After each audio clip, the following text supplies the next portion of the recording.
Assalamualaikum warahmatullahi taala wabarakatuh. InsyaAllah kita mulakan majlis kita pada petang ini dengan Ummul Kitab Al-Fatihah. A'udzubillahi minasyaitanir rajim. Bismillahirrahmanirrahim. Alhamdulillahi rabbil alamin. Arrahmanir rahim. Maliki yaumiddin. Iyyaka na'budu wa iyyaka nasta'in. Ihdinas siratal mustaqim. صراط الذين أنعمت عليهم غير المغضوب عليهم ولا الضالين آمين. بسم الله الرحمن الرحيم. الحمد لله رب العالمين وبه نستعين على أمور الدنيا والدين والصلاة والسلام على سيد المرسلين خاتم النبي محمد صلى الله عليه وآله وصحبه وسلم وعلى آله وأصحابه وتابع تابعا لهم بإحسان إلى يوم الدين. سبحانك لا علم لنا إلا ما علمتنا إنك أنت العليم الحكيم. رب اشرح لي صدري ويسر لي أمري واحلل عقدة من لساني يفقهوا قولي. رب زدنا علما وارزقنا فهما. اللهم يسر ولا تعسر. ربي تمم بالخير. يا فتاح يا عليم افتح لنا فتوح العارفين. ولا حول ولا قوة إلا بالله العلي العظيم. ولا حول ولا قوة إلا بالله العلي العظيم. أما بعد. قال الله تعالى في القرآن العظيم: أعوذ بالله من الشيطان الرجيم. بسم الله الرحمن الرحيم. ألم نشرح لك صدرك ووضعنا عنك وزرك الذي أنقض ظهرك ورفعنا لك ذكرك فإن مع العسر يسرا إن مع العسر يسرا فإذا فرغت فانصب وإلى ربك فارغب. صدق الله العظيم. Alhamdulillah, pertama-tamanya marilah sama-sama kita merafakkan rasa syukur kita kehadrat Allah Subhanahu wa taala. Dengan keizinan Allah dapat sama-sama kita bertemu dan bersua lagi pada petang ini.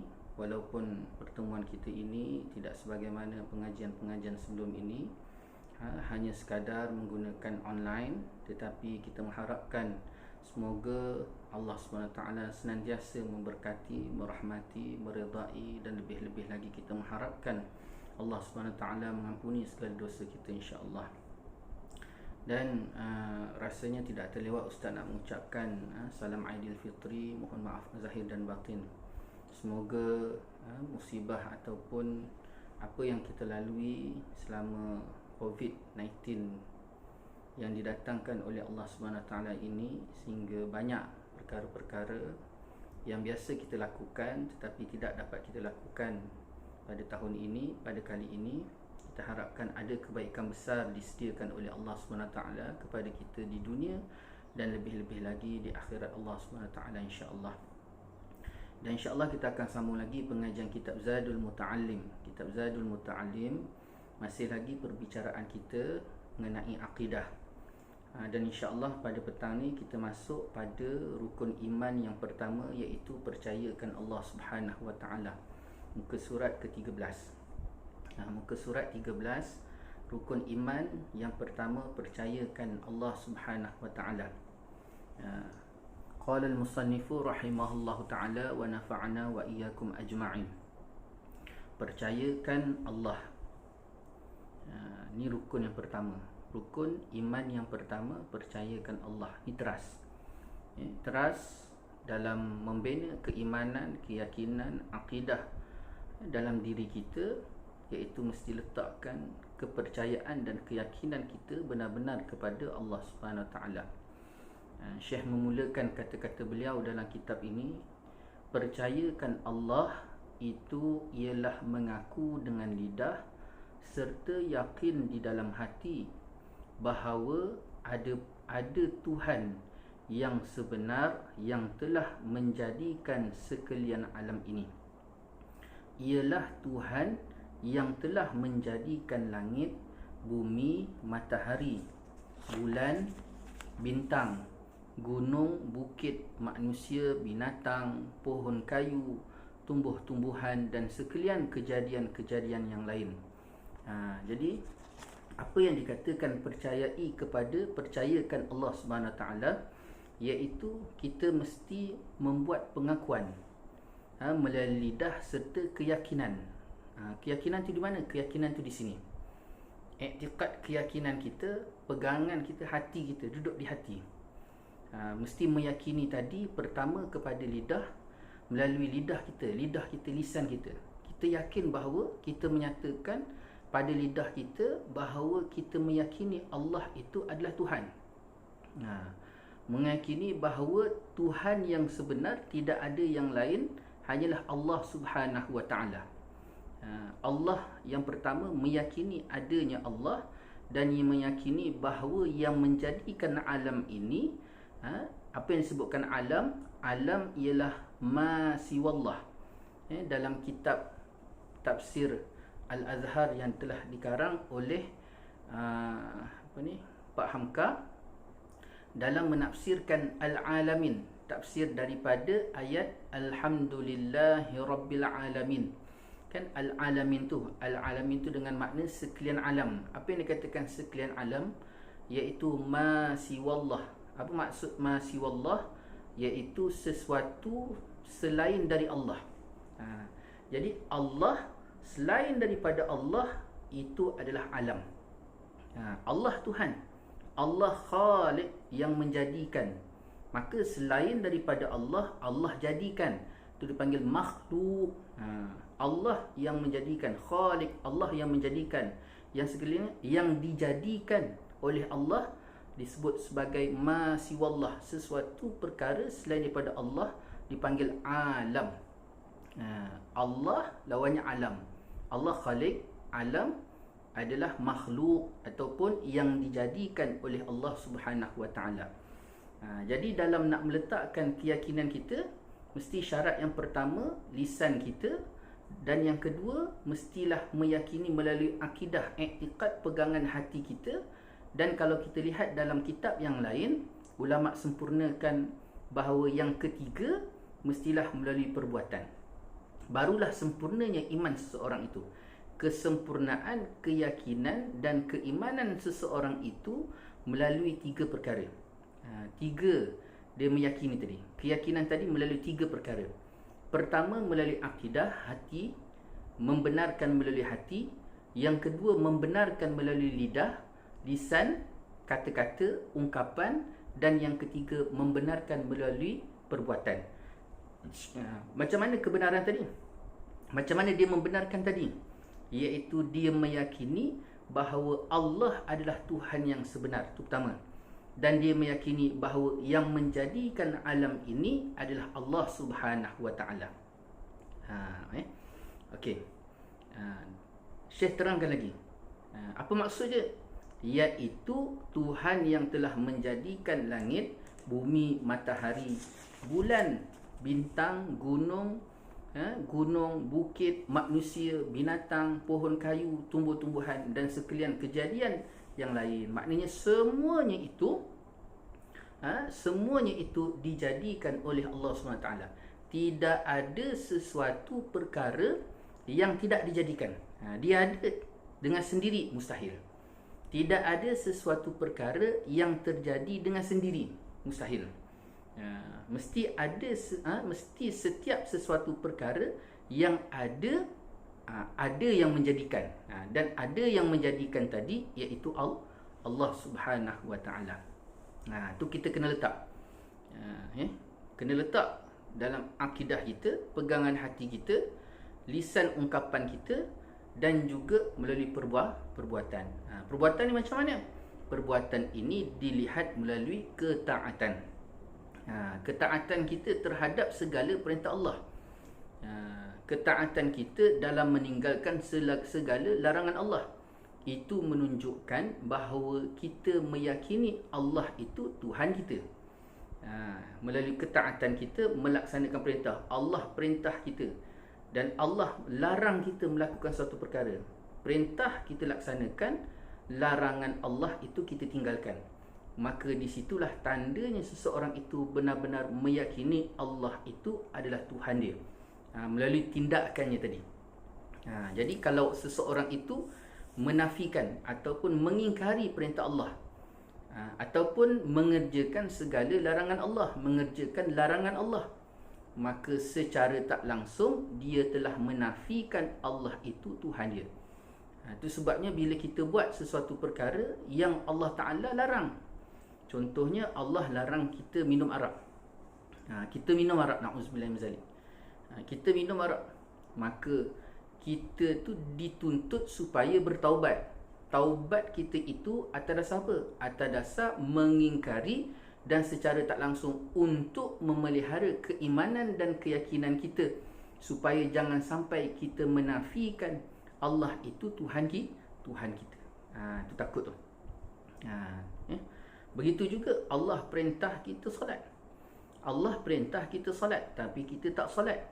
Maka di situ kita dituntut untuk bertaubat, mohon ampun pada Allah. Bukan hanya sekadar disebabkan kita meninggalkan perintah Allah, meninggalkan perintah Allah, bahkan ditakuti takut perbuatan kita itu sehingga menafikan Allah itu Tuhan kita. Jadi itu sebabnya melalui perbuatan dan tindakan kita tadi diperlukan untuk menunjukkan keimanan dan keyakinan kita dalam menyatakan Allah Subhanahu Wa Taala itu Tuhan.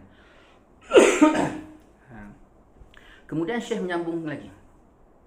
Tuhan yang sebenar itu tidak disebabkan oleh sesuatu sebab. Tuhan yang sebenar itu tidak disebabkan oleh sesuatu sebab. Tidak ada yang menjadikannya bersifat dengan sifat kesempurnaan, maha suci daripada sifat kekurangan. Macam mana kita nak kenal Tuhan pula? Kita nak kenal Tuhan ni, yang pertama sekali Syekh kata kat sini. Macam mana kita nak kenal Tuhan? Kita nak kenal Tuhan bahawa Tuhan ini tidak menjadikan sesuatu, tidak disebabkan oleh sesuatu sebab. Maksudnya baik sama ada kejadian dia ataupun dalam dia menjadikan. Kejadian dia ataupun dalam dia menjadikan, dia tidak bergantung ataupun terikat dengan sebab. Contohnya apa? Contoh kejadian kewujudan Allah. Jadi Allah itu wujud, tidak perlu kepada sebab. Tidak sebagaimana kita. Kita wujud perlukan kepada sebab. Ada kita hari ni, kita perlukan pada sebab. Kalau tak disebabkan sebab, maka kita tak wujud. Apa sebabnya yang membuatkan kita wujud? Sebab kita dilahirkan. Macam mana kita dilahirkan? Sebab apa kita dilahirkan? Sebab mak kita mengandung 9 bulan. Sebab apa mak kita mengandung 9 bulan? Sebab mak kita berkahwin dengan ayah kita, lalu dia bersama, akhir mak kita mengandung. Jadi sebabnya mak ayah kita kahwin tadi, dia bersama, lalu sebab dia bersama tadi, lalu mak kita mengandung, lalu sebab mak kita mengandung tadi, akhirnya kita lahir. Jadi itu secara ringkas. Sedangkan kita manusia ni, untuk lahir ataupun jadi, kejadian kita sebagai seorang manusia ni mempunyai 1001 sebab. Terlalu banyak sebab sehingga akhir baru kita ada. Tetapi tidak sebagaimana kewujudan Allah SWT. Kewujudan Allah SWT itu tidak perlu kepada sebab. Tidak memerlukan sebab. Begitu juga dalam Allah menjadikan. Pelaksanaan Allah terhadap sesuatu. Allah buat sesuatu itu tidak perlu kepada sebab. Allah jadikan manusia. Kerana apa? Bukannya tidak memerlukan kepada sebab. Allah jadikan tumbuh-tumbuhan, tidak perlukan kepada sebab. Allah nak menjadikan sesuatu perkara tadi, dia tidak perlukan kepada sebab. Tidak sebagaimana kita. Kita nak buat sesuatu benda. Contohnya kita nak makan. Kita nak makan, kita kena pergi beli barang makanan. Lepas kita beli barang makanan tadi, kita nak pergi beli makanan pun, nak dapatkan makanan tadi sebelum kita masak tadi pun, perlukan kepada 1001 sebab.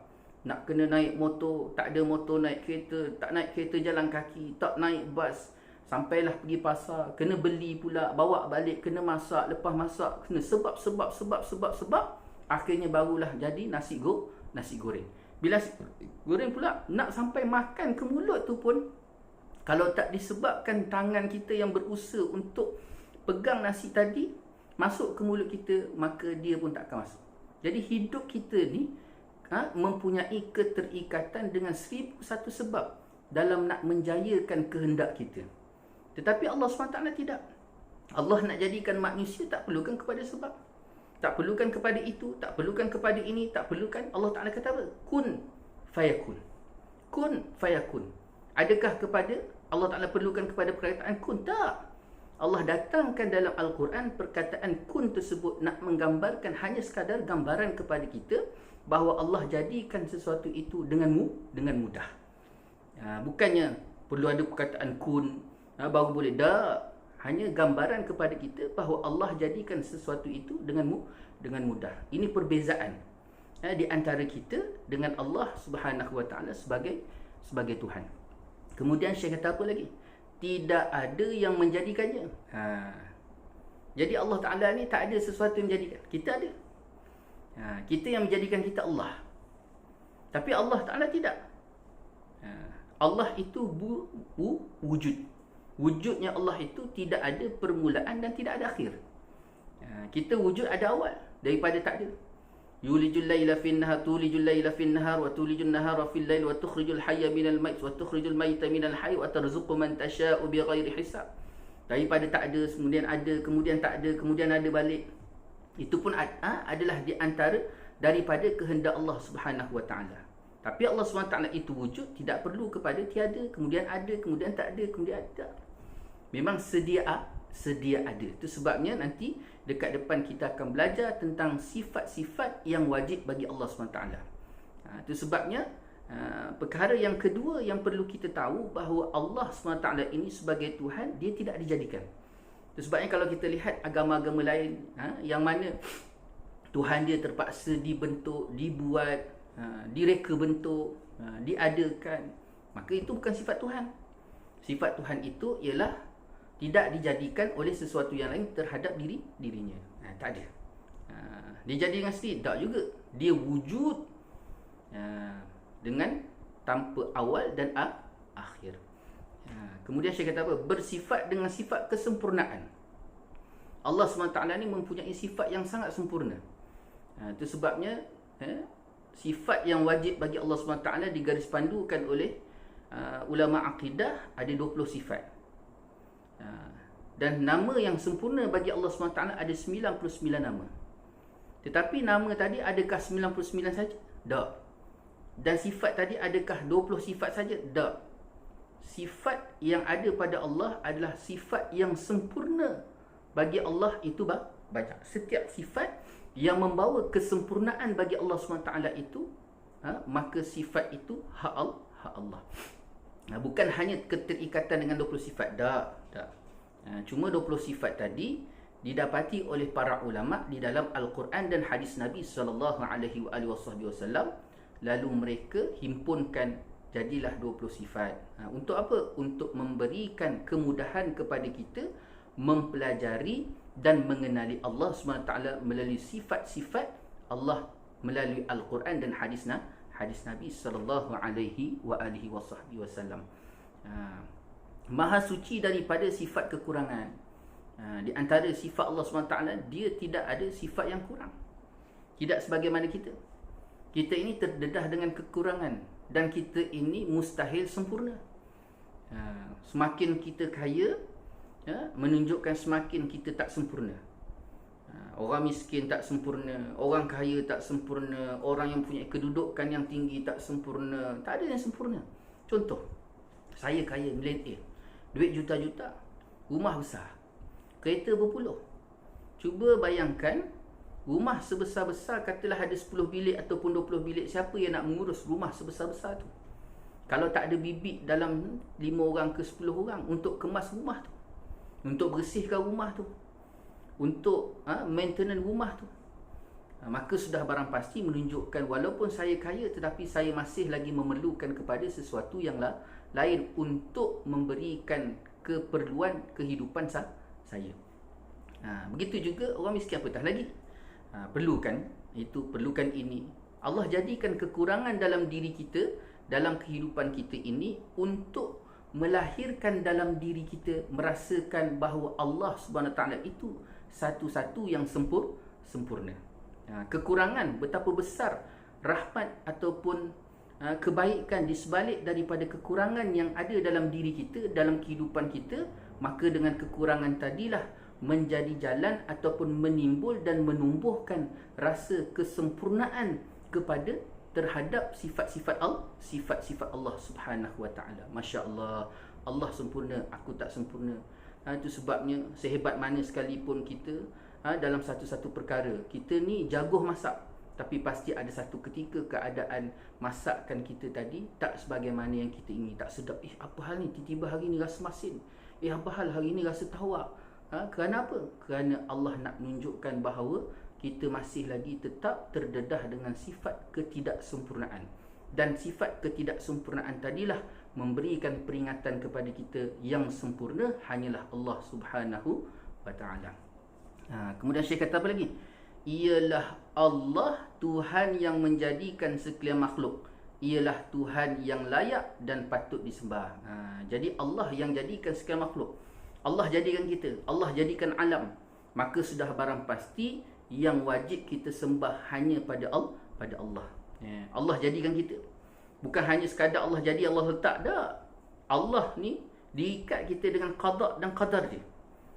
Allah beri kita makan, Allah beri kita kecukupan, Allah beri kita, kalau kita lihat pada anggota tubuh kita, Allah berikan kita mata, Allah berikan penglihatan, Allah berikan kita telinga, Allah berikan pendengaran, Allah berikan kita lidah, Allah berikan lisan, berkata-kata.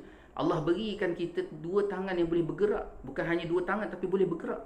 Begitu juga dua kaki, perut, semua sekali. Bukan hanya Allah Ta'ala jadikan, Allah gerakkan. Lalu Allah Ta'ala berikan kemudahan di sebalik apa yang diberikan kepada kita. Maka di situ menunjukkan bahawa betapa besarnya pergantungan harap kita kepada Allah. Memerlukan. Contoh, kita ambil sepinggan nasi. Kita dah masak nasi tadi, dah duduk. Cuba bayangkan, nasi tadi kalau Allah tak gerakkan tangan kita untuk kita ambil nasi tadi, kita masuk dalam mulut kita, nasi tak akan masuk dalam mulut. Kemudian dah masuk dalam mulut pula, kalau Allah tak gerakkan mulut kita, gigi kita untuk mengunyah. Kalau Allah Ta'ala tak jadikan gigi, Allah Ta'ala tak jadikan lidah, Allah Ta'ala tak gerakkan kita punya rahang ni, maka sudah barang pasti kita tak boleh mengunyah. Lalu kalau katalah dah mengunyah, Allah dah gerakkan, kalau Allah tak berikan rasa melalui lidah, masin, manis, tawar, sedap, tak sedap, maka sudah barang pasti kita tak akan rasa. Kemudian nasi itu pula masuk. Kalau Allah tak masukkan nasi itu dalam rongga, maka tak akan masuk. Allah Ta'ala tak gerakkan rongga kita untuk menelan makanan tadi, dia tak akan tertelan. Bila masuk pula dalam rongga, duduk pula dalam rongga kita, kemudian dia berkisar sampai mana yang patut jadi air, patut jadi udara, mana yang patut jadi najis, mana yang patut jadi darah, mana yang patut jadi daging, mana patut, semuanya itu kalau Allah tak gerakkan, maka dia tak akan terjadi.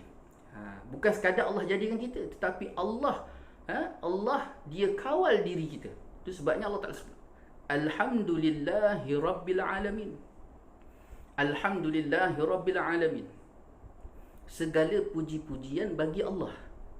Siapa Allah? Rabbil Alamin, Tuhan yang mentadbir al-alamin, alam ni, sekalian alam, dengan makna ma siwallah tadi. Sesuatu perkara selain daripada Allah, semuanya alam ini duduk di dalam pentadbiran Allah. Allah takbir. Allah Ta'ala takbir kita. Kita duduk dalam pentadbiran Allah. Jalan kita, duduk kita, berdiri kita, tidur kita, jaga kita, makan kita, minum kita, udara yang kita sedut, benda yang kita dengar, sesuatu benda yang kita melihat. Tu yang kadang-kadang kita tengok, tak perasan rupanya orang ni ada kat tepi kita. Ya Allah, tak dengar, tak perasan, tak dengar pula tadi. Sebab apa? Allah bagi dengar, Allah Ta'ala tak bagi tak dengar. Itu sebabnya segala-galanya itu datang daripada Allah. Allah sebut dalam Quran, innallaha ala kulli syai'in qadir. Sesungguhnya Allah SWT itu di atas sesuatu kuasa. Maknanya apa? Allah berkuasa di atas setiap sesuatu. Jadi itulah pengenalan awal dalam perbicaraan percayakan Allah Subhanahu Wa Taala. Jadi kita kena sematkan dalam diri kita tiga benda untuk mendatangkan kesempurnaan keimanan kita kepada Allah SWT, mesti melalui tiga. Yang pertama akidah, yang kedua lisan, dan yang ketiga perbuatan. Mesti meyakini betul-betul Allah SWT itu adalah Tuhan kita, dia yang jadikan kita, dan juga kita duduk dalam pentadbiran dia. Kena yakin betul-betul Allah adalah Tuhan kita, Allah yang jadikan kita, dan juga kehidupan kita ini duduk dalam pentadbiran Allah. Allah yang kawal, Allah yang kawal kita dia. Segala-galanya kita letakkan pergantungan harap pada Allah, hanya pada Allah Subhanahu wa taala. Kemudian yang kedua pula, sifat Allah. Allah ni Allah ni Khaliq, yang menjadikan. Kena yakin betul-betul bahawa Allah yang menjadikan. Allah Ta'ala itu dia tidak perlu kepada sebab, baik sama ada diri dia ataupun dalam dia menjadikan, dia tidak ada keterikatan kepada sebab. Dan juga Allah menjadikan sesuatu itu tidak perlu kepada dengan sifat yang sempurna. Allah jadikan satu dengan iradah dan kudrah dia. Lalu Allah Ta'ala itu maha suci daripada sesuatu sifat yang membawa kekurangan pada Allah SWT. Allah Ta'ala itu maha sempurna. Tidak ada sesuatu yang menunjukkan kekurangan pada Allah Subhanahu wa taala. Dan akhirnya wajib ke atas kita menyembah dan taat pada Allah. Sebagai tanda apa? Itulah tanda syukur kita dan terima kasih kita kepada Allah Subhanahu wa taala yang menjadikan kita sebagai seorang hamba, untuk mengeluarkan kita daripada sifat takabur, sifat sombong. Sifat sombong. Sebabnya Allah tak terima kita sebagai seorang yang sombong. Itu sebabnya kadang-kadang Allah jadikan kita itu susah, payah, jerit-perit. Kenapa? Kerana dia nak keluarkan kita daripada permasalahan sombong. Kita ni terlalu banyak sangat duduk di kancah sifat sombong. Akhirnya Allah jatuhkan kita. Allah jadikan kita banyak kekurangan. Untuk apa? Untuk kita keluar daripada kancah kesombongan. Kerana dengan sombong itulah salah satu sifat yang membuat kita terhijab daripada kebenaran dan terhijab daripada mengabdikan diri pada Allah Subhanahu wa taala. Jadi itulah untuk pengajian kita pada petang ini yang dapat Ustaz kongsikan. Semoga ada manfaat kita bersama. InsyaAllah kita akan sambung lagi pada pertemuan yang akan datang. Yang baik itu daripada Allah, yang tidak baik itu milik Ustaz sendiri. Wabillahi taufik wal hidayah. Wassalamualaikum warahmatullahi taala wabarakatuh.